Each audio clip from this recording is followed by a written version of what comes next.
Imagine the next time you grab a soda, chips, or candy bar at the store. The nutritional label didn't only list the number of calories, but also the amount of exercise you would have to do in order to burn off that beverage or food's calories. Would you still buy the item, or maybe buy less of it? Or would the new labeling not make a difference at all? After all, calorie, sugar, carb, and sodium counts don't help the average person understand what they are putting into their body and how much less or more of it they need in order to be healthy. Most people know that exercise or physical activity is clearly a component of being healthy, but knowing how what you are eating and drinking translates into actual minutes on the treadmill is much more practical and potentially prohibitive than the number of calories. Many of us already feel guilty eating certain foods, but knowing how much exercise I would have to do in order to burn those calories is at least going to make me pause before devouring that Cadbury cream egg. I know it tastes delicious, and I know it packs 20 grams of processed sugar into such a small piece of heaven. But exactly how many minutes of running, jogging, or walking do I have to do in order to burn it all off?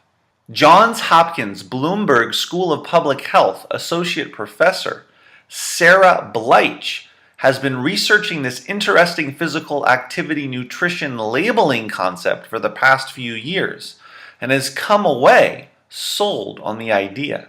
Bleich has been working specifically with soda and juice labeling in Baltimore corner stores in largely black neighborhoods.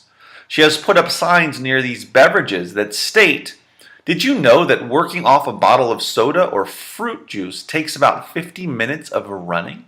and several other similar signs.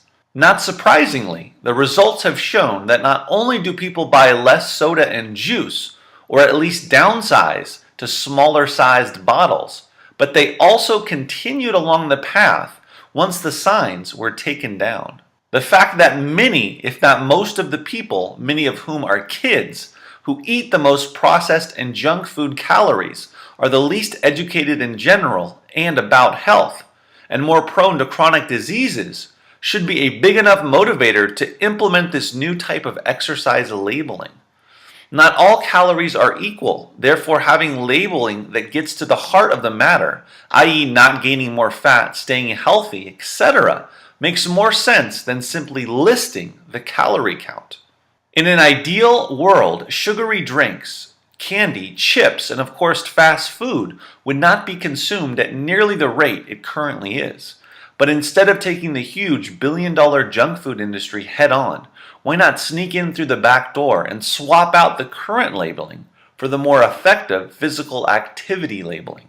It just might work.